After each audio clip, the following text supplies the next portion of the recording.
runājot par sadarbību, augstākā padome bija ar mieru sadarboties tikai tādā gadījumā, ja pilsoņu kongress atzītu viņu par likumīgu Latvijas Republikas parlamentu un kā sabiedriska organizācija darbotos tās komisijās ar likumdošanas iniciatīvas tiesībām.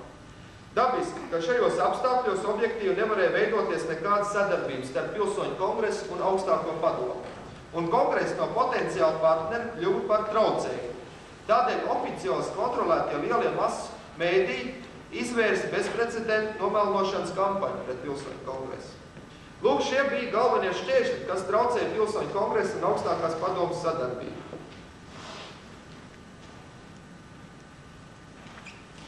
Arī patreiz joprojām pilsoņu kongresa neatzīst augstāko padomu par likumīgu pagaidu parlamentu un ministru padomu par pagaidu valdību. Jo, kā jau teicu, un kā man vakar no Latvijas paziņoja, joprojām pilnībā nav atjaunot satversmes darbību, joprojām spēkā ir visi tie paši vecie padomu likumi, tā skaitā tā Kirkenšteina deklarācija par varu. Un joprojām augstākā padoma Latvijā neatjauno Latvijas Republikas pilsonību, bet grasās piešķirt to Latvijā iebraukušajiem.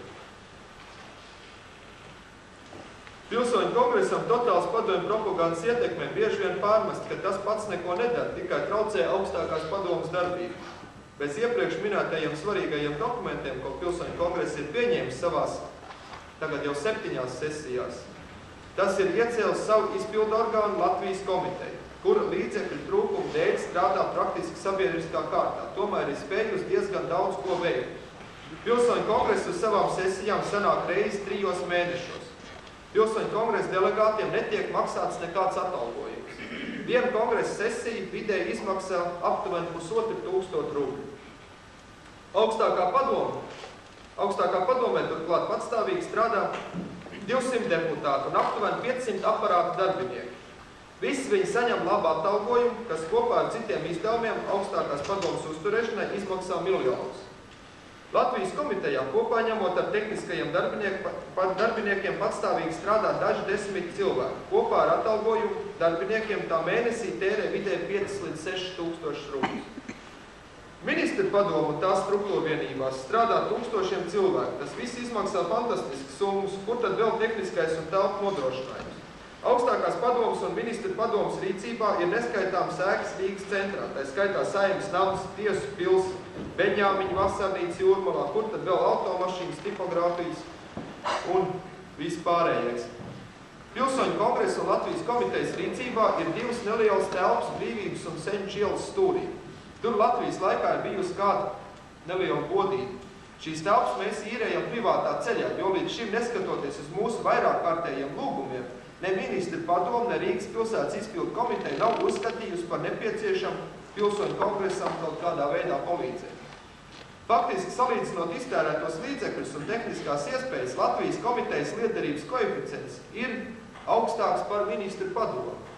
Tam iemesls varbūt ir arī tas, ka Latvijas komitejā darbojās pārsvarā jauni cilvēki. Tā piemēram, iekšlietu komisijas vadītājs Jānis Strauma, 28 gadi. Tautsaimniecības komisijas vadītājs Roberts Zīle, 33 gadi. Pilsoņu kongresa un Latvijas komitejas priekšsēdētājam Mārim Grīnblatam, 36 gadi. Bet viņu vietniekiem Aigaram Jirgenam un Jurim Melēnam abiem 29 gadi. Loģiski, ka tik jauni cilvēki vēl nav paspējuši savā mūžā pie padomju varas saraust kaut kādas labumus, un viņiem nav jācenšas tagad tos nosargāt un legalizēt. Tādēļ viņi var konsekventi iestāties par Latvijas Republikas un tās pilsoņu, politisko un īpašumu tiesību atjaunošanu. Galvenais uzdevums, ko veic Latvijas komitejas iekšlietu komisija, ir Latvijas Republikas pilsoņu apliecību izsniegšana gan Latvijā, gan trimdā dzīvojošiem Latvijas Republikas pilsoņiem. Šis ir pirmais solis uz tiesiskām Saeimas vēlēšanām. Pilsoņu apliecības Latvijas Republikas pilsoņiem un viņu pēcnācējiem izsniedz 26 Latvijas komitejas iekšlietu komisijas apriņķu un pilsētu pasu nodaļās. No tām 6 Rīgā. Praktiski mūsu tehnisko iespēju robežās izgatavotās apliecības nav diez cik krāšanas, tās izgatavotas puslegāli Latvijā. Igaunijas pilsoņu kongress bija panācis vienošanos ar Igaunijas trimdu un Igauņu apliecības izgatavo ārzemēs. Tās vizuāli un kvalitātes ziņā ir labākas, bet tas nav galvenais. Mums Latvijā toties ir rūpīgi izstrādāt visu apliecību izsniegšanas un pilsonības pārbaudas kārtību, par ko mēs dalāmies pieredzē ar Igauniem. Pie šī procesa sagatavošanas ir ļoti nopietni strādāts, un no juridiskā viedokļa tas atbilst starptautiskā praksē pieņemtajām normām. Uz šo brīdi ir izsniegts aptuveni 12,000 pilsoņu apliecības, no tām vairāk simt trimdā dzīvojošiem Latvijas Republikas pilsoņiem. Protams, nevar apgalvot, ka tas ir daudz, taču process kaut arī lēni tomēr ir sācis virzīties, un domāju, ka tas par spīti mūsu pretinieku un nelabvēļu pūlēm nav novēršams. Padomji, jeb 4. maija Latvijas vadošās un politiskās aprindas un to oficiālā presa, protams, cenšas un centīsies šo procesu traucēt. Ar to jārēķinās, tādēļ šobrīd negribētos izteikt kaut kādas precīzas prognozes, cik ilgā laikā mēs šo darbu spēsim veikt. Vēl viena būtiska nianse par pilsoņu apliecībām. Latvijas komiteja ir noteikusi, ka to saņēmēji politiskas tiesības, praktiski tiesības vēlēt Saeimu, iegūst tikai ar īpašu Latvijas komitejas vai pilsoņu kongresa lēmumu. Tas nepieciešams tādēļ, lai nepieļautu padomju varai šīs apliecības izmantot viltus Saeimas vēlēšanās, kurās piedalīsies arī no Savienības iebraukušie kolonisti. Otrs, tikpat svēts pienākums ir palīdzēt Latvijas Republikas pilsoņiem atgūt viņu īpašumus, kurus tiem padomju vara ir nelikumīgi atsavinājusi un kurus tā šodien tiecas sadalīt par jaunu, pilnībā vai daļēji ignorējot likumīgo īpašnieku un viņu mantinieku tiesības. Lai cilvēks šodien saglabātu tiesības atgūt savu vai savu senču zemi, viņam ir jāpierāda un jāpaskaidro šai pašai nelikumīgai padomju varai, kādā veidā viņš to spēs apsaimniekot. Un tad priekšnieki lems, vai viņš to spēs un vai viņam pienāks pašam savu zemi. Laukos vērojam padomju varas izveidoto zemes komisiju prettiesiskā darbība, kur visdrīzāk var pielīdzināt Staļina laika trojku darbībai. Vienīgā atšķirība toreiz tika izšķirota cilvēku derīgajos un nederīgajos. Tagad tas pats notiek ar zemes piešķiršanu. Augstākās padomas zemes reformu lauku apvidos lielā mērā ir 40. gadu nacionalizācijas aktu legalizēšana. Cīņa par likumīgajām īpašumu tiesībām ir cieši saistīta ar pilsonību, ar piederību 18. novembra Latvijai. Mums latviešiem, arī jums trimdā dzīvojošiem, šodien skaidri jāapzinās, ka atteikšanās no mūsu likumīgajām tiesībām uz savu zemi ir atteikšanās no tiesībām uz savu nacionālu valsti. Ja padomju varas rokās nonāk zemi, uz kuru nebūs pieteikušies tās likumīgie īpašnieki, tā agri vai vēl tiks pārdota. Tas pats notiks arī ar zemi, par kuru likumīgie īpašnieki būs piekrituši saņemt kompensāciju, kuras apmērs salīdzinot ar Eiropas cenām būs smieklīgs, orientējoši $100 par hektāru. Tā nav kompensācija, bet lēts virums, pret kuru tiek saņemta piekrišana legalizēt 40. gadu nacionalizācijas aktus. Atcerieties Latvijas izdevīgo ģeogrāfisko stāvokli Eiropā, neaizsaustošās ostas, jūrmalas, dzeltenās smiltis, atceroties to, ka latviešu tauta par šiem gadiem ir iedzīta galējā nabadzībā. Un padomājiet, kas tad šo zemi spēs atpirkt. Pirmie zemes gribētāji Latvijā ir iebraukušie kolonisti, aiz kuru muguras stāv 10 un 100 radinieku Krievijā un Āzijas republikās. Viņiem nav kur likt savus krievu rubļus, un viņi tos cer ieguldīt privatizācijā Latvijā. Tikpat beztiestisks gan no Latvijas Republikas likumdošanas, gan no starptautisko tiesību viedokļa ir projekts par zemes reformu pilsētās. Tas pirmkārt legalizē visus negodīgos līdzinējos padomju varas darījumus ar īpašniekiem atņemto zemi, un otrkārt paredz iespēju arī turpmāk veikt šādus pašus darījumus it kā sabiedrības interesēs. 40. gadu tā sauktie nacionalizācijas akti, protams, joprojām ir spēkā, neviens viņus nav atcēlis. Šajā situācijā mums ir divi uzdevumi. Pirmais ir atmaskot un pierādīt atjauninātās tautfrontiskās padomju varas tautisko un prettiesisko rīcību. Tās nesaskaņa ar Tautas frontes mutiskajām un rakstiskajām deklarācijām īpašumu tiesību jautājumos. Šī divsajānā politika ir genocīda turpinājums pašiem pret savu tautu. Otrs mūsu uzdevums ir aktivizēt pašus likumīgos īpašniekus cīņā par savām tiesībām, palīdzēt apzināt viņu īpašumus, rosināt viņus nepakļauties padomju propagandai un neatteikties no saviem īpašumiem. Tas ir ne tikai katra personīgs jautājums, tas ir arī Latvijas nākotnes jautājums, jo šeit izšķirās, cik ilgi padomu varai izdosies saglabāt savu sociālo bāzi Latvijā. Lai minētos uzdevumus varētu labāk izpildīt, Latvijas komitejas Tautsaimniecības komisijas darbinieki ir veikuši pienācīgu darbu likumīgo īpašnieku apvienības izveidošanai. Tā ir neatkarīga sabiedriska organizācija, kuras sastāvā ir tikai tie īpašnieki, kuriem ir nacionalizēts īpašums Latvijā. Viņi kopēji cīnās par šo īpašumu pilnīgi atgūšanu. Protams, būtu bijis labāk, ja šī apvienība būtu izveidojusies agrāk, taču acīm redzot gan domāšanas, gan rīcības inerti sabiedrībā vēl joprojām ir pārāk liela. Ir daudz cilvēku, kas vēl joprojām vienkārši baidās prasīt savus īpašumus atpakaļ. Likumīgo īpašnieku apvienību man īpaši lūdzu uzsvērt šīs lietas šeit runājot, jo arī jums pieder īpašumu Latvijā. Ja jūs paši praktiski nevarat pieteikties un cīnīties par savu īpašumu atgūšanu, tad pilnvarojiet to veikt savus radiniekus vai draugus Latvijā. Šeit atkal viens piemērs no dzīves par to, kā interesēm kalpo godmaņu valdību. Sākotnēji par nederīgām tika uzskatīts ārzemēs notariāli apstiprināts pilnvars.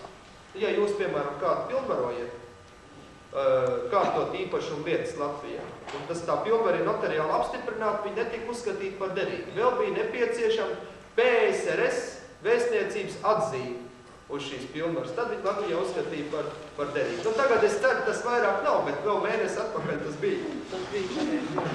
Lai abus minētos darbības virzienus, personu dokumentu izsniegšanu un cīņu par īpašumu tiesību atjaunošanu mēs varētu pietiekami sekmīgi veikt, obligāts priekšnoteikums ir apriņķu un vietējo pilsoņu komiteju, proti pilsoņu kongresa bāzes nostiprināšana, mūsu potenciālās izpildvaras radīšana. Latvijas komitejas vadība pie tā ir strādājusi samērā daudz. Ir izveidots pilsoņu komitejas praktiski visos Latvijas apriņķos. Latvijas komiteja ar Daugavas Vanagu centrālās valdes palīdzību ir radījusi nepieciešamo tehnisko bāzi laikrakstu Pilsonis izdošanai, kurš kopā ar laikrakstiem Jaunais laiks un Republikāņu cīņa Latvijā ir vienīgie izdevumi, kur nepauž tradicionālo padomju varas viedokli. Tāpat Latvijas komiteja ir uzsākusi un plāno veikt tautas palīdzības darbu. Šeit paredzēts divas darbības formas. Pirmā – tautas pašpalīdzības fonda veidošana, otrā – no rietumiem saņemtās palīdzības sadalīšana. Ir nodibināti plaši kontakti ar karitatīvām organizācijām Rietuma Eiropā. Latvijā tiek apzināti galējos nabadzības apstākļos nonākušie Latvijas pilsoņi, un tāda nav mazums. Tāpat tiek vākt un apkopot informāciju par medicīnas iestādēm, skolām, bērndārziem, zemnieku saimniecībām, lai pie pirmās izdevības palīdzētu katram. Mūsu rīcībā ir informācija, ka padomju struktūra pakļautībā esošās palīdzības organizācijas daļu no saņemtās palīdzības nodod tālāk Maskavai. Kaut vai konkrēti, ārstu biedrība. Nesen aptuveni 70% no Amerikas Savienotām valstīm par velti saņemto medicīnas tehniku ir nodevusi tālāk Maskavai. Tāpat pilnīgi bezjēdzīgi ir sniegt palīdzību centralizēt caur sociālās nodrošināšanas sistēmu, kurā ir saglabājušās pilnīgi visas iepriekšējo gadu struktūras, kuras tāpat joprojām ir saistītas ar Maskavu. Es ceru, ka tagad tas zināmā mērā ir mainījies pēdējo nedēļu laikā, bet tas vēl ir diskutējams jautājums. To pierāda arī tāds fakts, ka PSRS muita rada lielus šķēršļus konkrētiem adresātiem pienākošiem palīdzības sūtījumiem. Muitā tiek uzsvērts, ka ar šo darbu jānodarbojas pastāvošajai sociālās nodrošināšanas sistēmai, nevis neatkarīgām palīdzības organizācijām. Otrs būtiskais moments, kādēļ mēs veidojam neatkarīgu palīdzības sistēmu, ir tas, ka pastāvošās padomju veidotās struktūras ar palīdzības sūtījumiem apgādā ne tikai Latvijas Republikas pilsoņus, bet arī Latvijā iebraukušos kolonistus. Padomājiet paši! Līdz šim sociālās nodrošināšanas sistēma galvenokārt rūpējās par lielā tēvijas kara invalīdiem un darbiniekiem, socialistiskā darba varoņiem un tā tālāk. Šos pašus sarakstus viņi izmanto arī sadalot no rietumiem pienākušo palīdzību. Toties mūsu tautas palīdzības komisijas rīcībā ir saraksti ar pirmkārtām jau visas Latvijas Republikas pilsoņu saraksti, jo pilsoņu, kas ir palikuši no pilsoņu kongresa vēlēšanām. Tāpat saraksts ar bijušajiem leģionāriem, uz Sibīriju izsūtītajiem un tā vai citādi pateicoties pastāvošai sistēmai galējā nabadzībā nonākušiem Latvijas Republikas pilsoņiem. Runājot par Latvijas komitejas ārpolitisko darbību, ir jāaplūko Latvijas Republikas atjaunošanas problēmu pašreizējos starptautisko attiecību un norišu kontekstā. Pamats šīs situācijas problemātiskumam ir acīm redzot tas, ka tā sauktā jaunā pasaules kārtība visai maz rēķinās ar valstu un vēl jau mazāk ar tautu nacionālajām interesēm. Par to liecina gan centieni radīt Eiropas federāciju, gan kredīt miljardu Gorbačovu pagaidām caurajām vaisā, gan pasaules sākotnējā reakcija uz procesiem Dienvidslāvijā. Šīs dominējošās politikas tendences uz aizvien lielāku ekonomisko un politisko centralizāciju pirmkārt nosaka pasaules transnacionālā lielkapitāla intereses, kurš šobrīd realizē rietumu valdības un kur galvenais šķērslis ir nacionālās kustības dažādos pasaules reģionos. Viena no galvenajām minētās politikas sastāvdaļām, protams, ir Padomju Savienības un Amerikas attiecību attīstība. Un acīm redzot, transnacionālā lielkapitāla un padomju nomenklatūras virsotņu intereses nepavisam nav tik pretrunīgas, kā tas sākumā varbūt liekas. Tāpēc arī mums šķiet, ka rietumi mūs nesaprot un esam sašutuši, ka viņi ignorē pašu pieņemtos starptautisko tiesību principus. Patiesībā pasaules valdošajām aprindām acīm redzot šķiet izdevīgi vai vismaz pieņemam Baltijas palikšanu Krievijas ietekmes sfērā, Hongkongas tipa butaforisku valstiņu radīšana, kas vienlaiks būtu izmēģinājuma poligons Krievijas ekonomiskai attīstībai. Un, ja tas tā ir, tad arī ir pilnīgi saprotams, kādēļ mūsu pašreizējās padomju varas politika, kas virzīt uz ciešu sasaist ar Krieviju arī nākotnē, rietumiem šķiet pieņemam un atbalstām. Un tādā gadījumā ir pilnībā izskaidrojama arī trimdas vadošo politisko organizāciju virsotņu pašreizējā rīcība atbalstot 4. māja padomju republiku. Šeit es domāju tieši PBLA. Šo rīcību galvenokārt pēc mūsu domām diktē ne jau aprobežotība vai informācijas trūkums, bet gan mītnes zemļu valdību politiskās intereses. Un tāpēc Latvijas komiteja, kur latviešu nācijas attīstības garantu pamatot saskatīja vienīgi līdzinējā Latvijas Republikas starptautiskā statusa saglabāšanā un konsekventi iestājās par starptautisko tiesību normu attiecināšanu uz okupētu Latvijas valsti, ir kā Dācis sacījis daudziem, ne tikai Rīgā un Maskavā, bet arī Vašingtonā. Un tāpēc mūs cenšas iznīcināt, īpaši nekautrējoties līdzekļu izvēlē. Mūsu uzdevums ir pirmkārt informēt rietumu sabiedrību par patieso situāciju Latvijā, un otrkārt to pārliecināt, ka neviena tauta neatteiksies no cīņas par savas nacionālās identitātes saglabāšanu un savu nacionālo valstiskumu. Un ja neizdosies šīs tiesības realizēt politiskiem līdzekļiem, tad neizbēgam ir konfrontācijas palielināšanās un ekstremāla cīņas līdzekļu izmantošana. Un situācija, kas šajā gadījumā veidosies, nebūs labvēlīga rietumu biznesam un kapitāla ieguldījumiem. Un ilūzijas šajā ziņā ir veltības.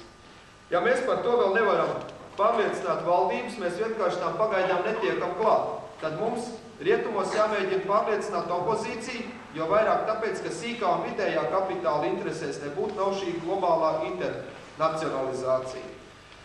Ja nacionālās intereses un prasības tiks uzturētas spēkā, pasaules politika agrāk vai vēlāk būs spiest sākt ar tām rēķināties. Ar šādu pieeju mums ir jāmēģina mainīt Baltijas jautājumu internacionalizācijas virzienu no padomju varas atzīšanas de facto uz 18. gada Latvijas Republikas starptautiski atzīto tiesību faktisku atjaunošanu, veicot deokupāciju un dekolonizāciju.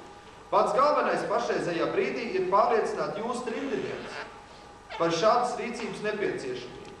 Latvijas komitejas uzdevumā tās prezidijas jau sākotnēji nosūtīja protestu Amerikas Latviešu apvienībai, sakarā ar tās prasību atzīt padomju Latviju de facto.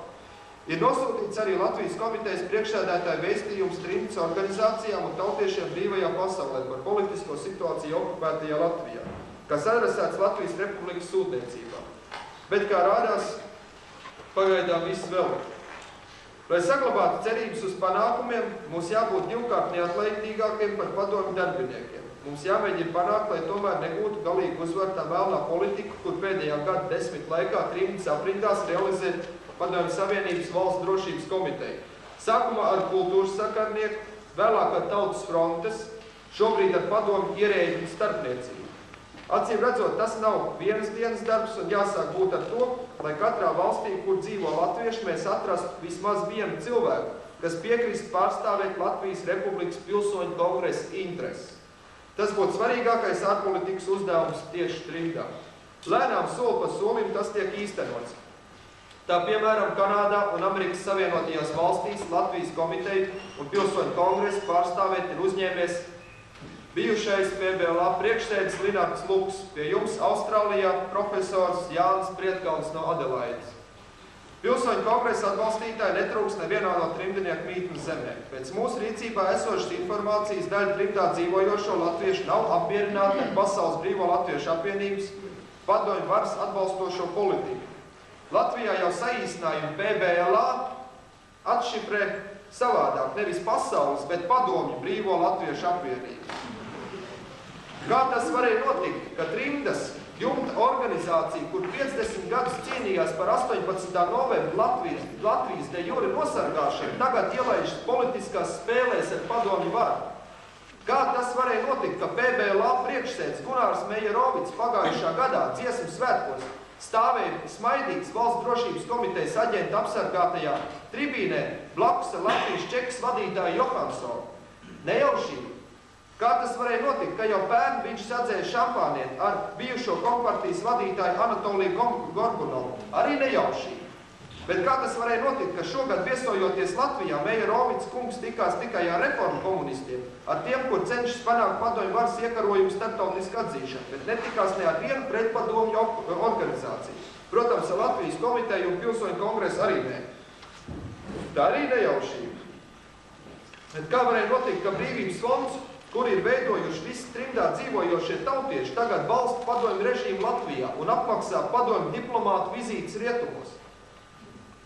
Vai tiešām pēc tik odiozas personas, kā Daņa Īvāna, kur savulaik dibinoties Tautas frontē, Jānis Peters izvilkt no nez kādiem kompartijas fondiem, pasaules turnejas, trimdā viss ir sagriezies ar kājām gaisā? Lūk, šādi jautājumi nedod mieru pretpadomju opozīcijai Latvijā. Mūsu galvenais balss trimdā, uz kuru mēs vēl varam paļauties, ir Daugavas Vanagu organizācija. Bet arī Daugavas Vanagos jau parādās padomju varas piekritēji. Šeit es nedomāju Austrāliju, te runiet vairāk par Ameriku. Daugavas Vanagas mums būtu jānosargā pēdējiem spēkiem.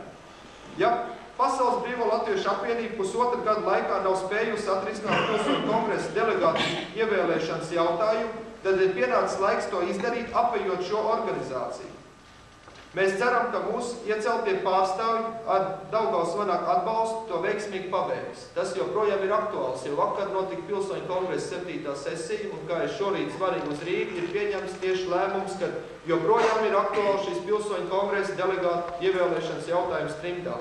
Un pilsoņu kongress vakar ir piešķīris Austrālijas zemei 6 vietas pilsoņu kongresā.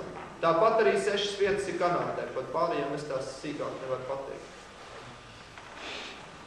Šis pēc Latvijas komitejas domām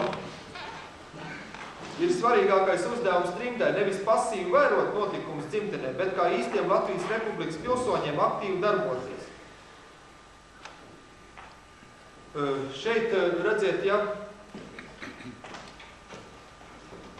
mēs bijām iepriekš paredzējuši sākumā, ja pilsoņu kongresa delegātiem no trimdas būtu grūtības nokļūt Latvijā, viņi varētu darboties neatkarīgi šeit trimdā, uzturot ciešas kontaktus ar Latviju. Un mēs varētu pilnvarot šos cilvēkus, pārstāvēt pilsoņu kongresu, tātad pārstāvēt 700 000, jeb absolūto vairākumu Latvijas Republikas pilsoņu tieši pie rietumu valstu valdībām, un tad jau būtu pavisam cita attīstība. Runājot par Latvijas komitejas un pilsoņu kongresa darbību, politisko darbību austrumos, pat būtiskākā ir informācijas tīklu un politisko kontaktu paplašināšana. Tas tiek darīts tiešā saskaņā ar Igaunijas kongresu un Igaunijas komiteju.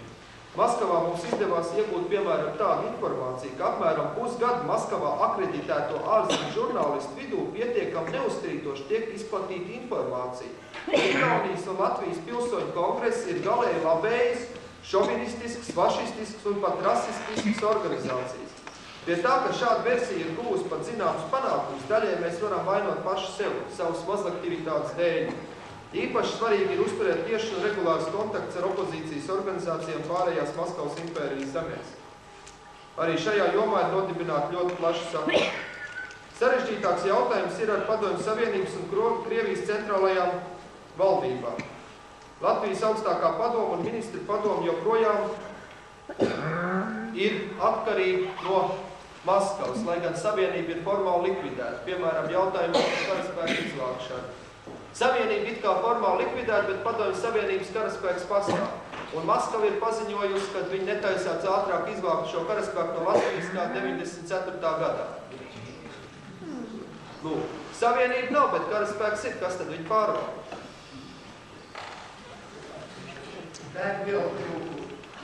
Tā, vēl mazliet es gribētu parunāt par to, ko mūsu pretinieki dēvē par Latvijas komitejas politiskajām kļūdām.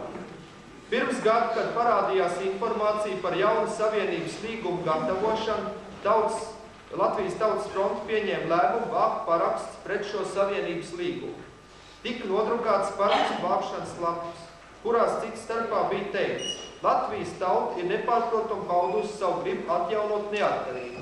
Pirmajās brīvajās vēlēšanās 90. gadā ar absolūto balsu vairākumu ievēlot Latvijas Republikas augstāko padomu, kur pildot tautas gribu šā gada 4. maijā pieņem deklarāciju par Latvijas Republikas neatkarības atjaunošanu.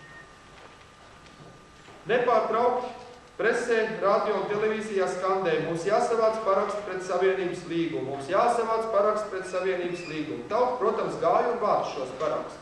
Latvijas komiteja protestēja pret šajā tekstā esošo formulējumu pirmajās brīvajās vēlēšanās. Tad to neviens nedzirdēja, bet kas notika pēc parakstu savākšanas? Pēkšņi visi masu mēdī sāk skandēt: mēs esam savākuši 1 miljonu parakstu, nevis pret Savienības līgumu, bet kā atbalstu mūsu demokrātiski ievēlētajam parlamentam un valdībai. Tā 90. gada novembrī, decembrī pēkšņi no masu mēdīju aprites Latvijā pazuda formulējumi augstākā padoma un ministri padoma. Tie pēkšņi bija kļuvuši par mūsu parlamentu un mūsu valdību. Bet šie savāktie paraksti tā arī netika nogādāti Maskavā, bet joprojām stāv augstākās padomas noliktavās. Kā nākošais solis no augstākās padomas puses negaidīt sekoja referendums, jauna pašnoteikšanās. Latvijā to gan dēvēja par aptāvu, bet pēc mūsu rīcībā esošas informācijas ārzemēm tas tika pasniegts tieši kā referendums. Tautai sākotnēji tika skaidrots, ka tā būs aptauja par Latvijas Republikas atjaunošanu, bet pēdējā brīdī augstākā padoma no formulējuma izsvītroja vārdu atjaunošanu. Latvijas komiteja atkal protestē, bet viss vēl. Tagad kaislības ap 3. marta referendumu, kurā piedalījās visi Latvijas pašreizējie iedzīvotāji, ir gan krietni pierimuši, tomēr vēl ik pa brīdim tiek uzkurināts. Viens no biežāk lietojumiem argumentiem ir šāds: ja tauta neklausīja Latvijas komitejas aicinājumam un gāja balsot, tātad Latvijas komiteja vairs nevar būt tautas pārstāvis. Vai arī vēl konsekventāk, ja tauta nolem paši iznīcināties, mums kā vēlētiem pārstāvjiem tai jāseko. Uzdrošinos apgalvot, ka pilsoņu kongress ar šādu mērķi tomēr netika ievēlēts. Un 3. martā rīkojoties pretēji vairākumu gribai, mēs bijām vairāk kopā ar tautu un 18. novembra Latviju nekā jebkurš cits. Un katrā ziņā vairāk nekā visas tās organizācijas, kuras ir zaudējuši savu politisko identitāti un ir paklausīgs instruments padomju varas rokās. Tiekoties ar ārzemnieku delegācijām, noskaidrojies, ka rietumi šo aktu nepārprotami saprot kā jaunu pašnoteikšanos, kā jaunas valsts veidošanu. Un ja mums būtu viņiem jāsaka, ka pilsoņu kongress to atbalstīja, viņi mūs vienkārši uzskatītu par nenopietniem cilvēkiem. Tāpat Krievu vidū bieži tiek izteikti ļoti precīzi un skaidra doma. Kā tas var būt, ka 3. martā man balss bija vajadzīga, bet Saeimas vēlēšanās tā vairs nebūs vajadzīga? Tādēļ šobrīd ir pilnīgi skaidrs, ka Saeimas vēlēšanas būs tiesisks un vēlētāju loks atbildīs Latvijas Republikas pilsoņu lokā vienīgi tajā gadījumā, ja šīs vēlēšanas organizēs pilsoņu kongress. Bet līdz tam vēl ir ejams ļoti tāls ceļš. Un nobeigumā lūdzu man piedot, ja kaut kas tika izteikts pārāk skarbā tonī. Tur vainojams varbūt mans jaunības tiešums un diplomāta spēja trūkums, jo neuzskata, kā jau sākumā teica, sev par politiķu, bet tikai par brīvības cīnītāju. Un vienīgais, ko gribu jums novēlēt, būt modriem un neticēt komunistiem, ne bijušajiem, ne esošajiem, un neļauties ilūzijām, ka Latvija jau ir brīva valsts. Paldies!